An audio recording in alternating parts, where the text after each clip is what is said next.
Президент тут. Всі ми тут. Наші військові тут. The sight of the exhausted but defiant Ukrainian President Volodymyr Zelensky filming himself in the streets of Kyiv as Russians shelled the city captured the world's imagination. Rarely is a world leader seen recording selfies from a city under attack. Наш офіс. Понеділок, вечір. Ви знаєте, ми звикли говорити понеділок день важкий. President Zelensky and the Ukrainian people are a true inspiration. He's a very brave man. What this dude is doing, it is incredibly moving.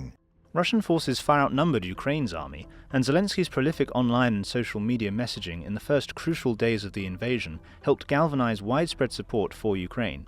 This is how he did it. Значить так, я тут, ніяку зброю ми не складемо.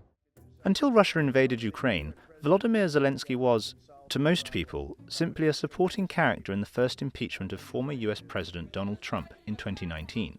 That episode focused on Trump's request to Zelensky to look into then Democratic presidential candidate Joe Biden and his son Hunter during a conversation about releasing US military aid to Ukraine. Zelensky took on a leading role when he became the face of Ukraine's resistance against Russian President Vladimir Putin's forces. There's something about the personal reportage that makes it powerful, you know, the kind of sort of cinema verite kind of approach.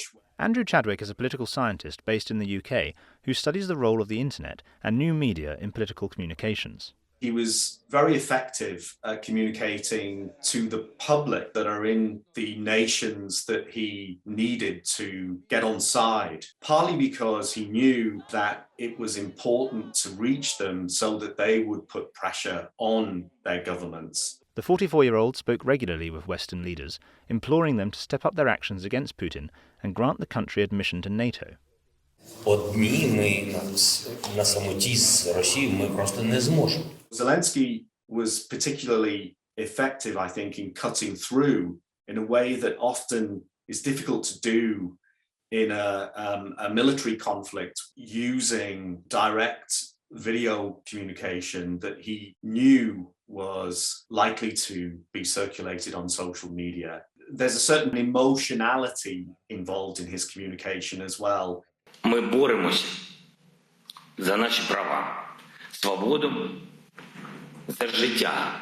One of the most striking images that came out of the pre-war period when Putin met with Emmanuel Macron, the French leader, was this huge table that they sat at either end of. In one of Zelensky's talks, he actually drew attention to the distance that Putin had established and kind of taunted him for it. Меня не надо на 30 метров держать. Я не кусаюсь. Я нормальный мужик. Сядь со мной. It's interesting to consider the cultural power of somebody like Zelensky. I mean, he started out, you know, in show business as a comedian, as an actor, as a stage performer. And so he understands quite readily, I think, in a way that most ordinary people don't, what it takes to really cut through with messaging.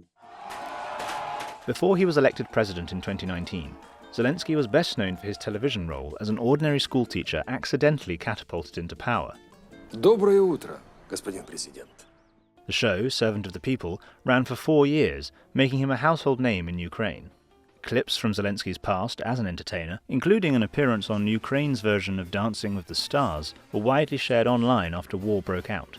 Where these videos have gone viral, particularly on Twitter, I can see that people think that they want to do their bit by sort of sharing these to boost the cultural profile of Zelensky. But of course, whether or not that makes much difference at the ground level when it comes to the brutal reality of the conflict is a different matter entirely. Zelensky's direct appeals to Western leaders and his regular online video addresses helped shape the response to Russia's invasion.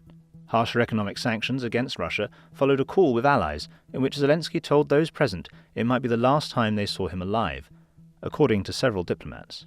And pro-Ukraine rallies took place in cities across the globe.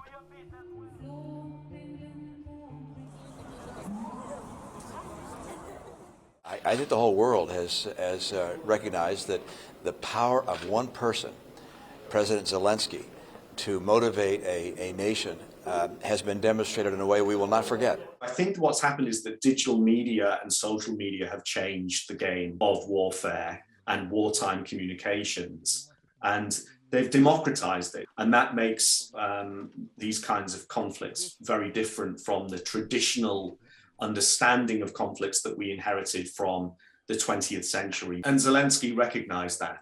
Не ховаючись і нікого не боюсь, стільки, скільки потрібно, щоб перемогти у цій нашій вітчизняній війні.